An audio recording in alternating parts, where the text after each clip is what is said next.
Well, it was kind of hard to miss today. The stock market tanked. Significant losses on Thursday, and this is a day after the Federal Reserve's biggest rate hike in almost 3 decades.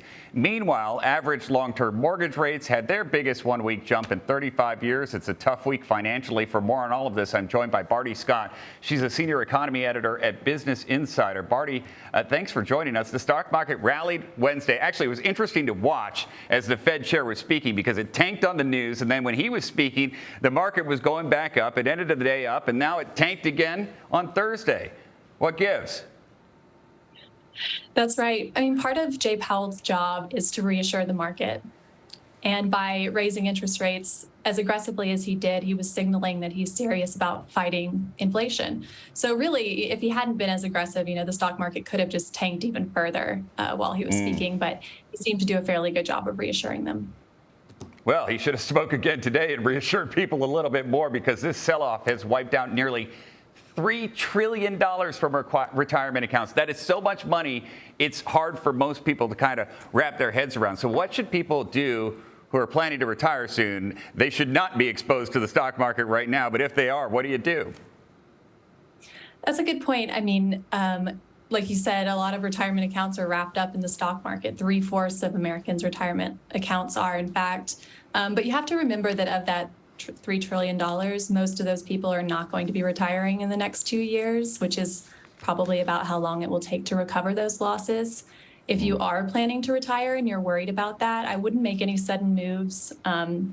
Generally, the advice is not to make quick moves to buy or sell or try to time the stock market. It's better to speak to your financial advisor, talk to the person in charge of benefits at your company. The stock market goes up and down, and it's cyclical. And so, this is a reaction, but it won't always be this low.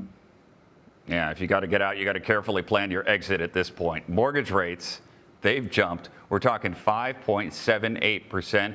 It was just 5.25% about a week ago. So could this actually cool down the housing market? I'm not sure it will just yet. Yeah, it's a really complicated question with the housing market, because with interest rates going up, it is more expensive to buy a home, which we know is already really expensive. But with such a short supply of housing, it doesn't necessarily mean that people getting out of the market will make prices go down. So really another thing to be careful about, really only go into the stock market or to the housing market if you know you can afford it, because interest rates are double what they were a year ago. So the rate that the Fed raised is the Fed funds rate. That's the rate that the U.S. government charges banks to borrow money. So let's talk about how these interest rates impact credit card debt and other loans. Right. So those rates are, like you said, how banks are borrowing money. And so that trickles down to the consumer. One big concern is credit card rates, interest rates. They're above 16% right now on average.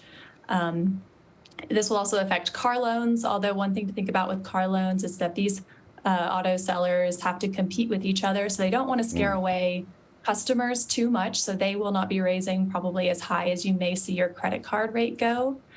So again, if we're thinking about how to manage your money, I wouldn't necessarily pour all my money into paying down your credit card debt, but you may want to think about how you can adjust your budget to get that down quicker, because rates are going up.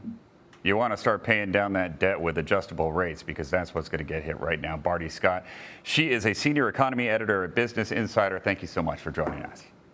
Thank you.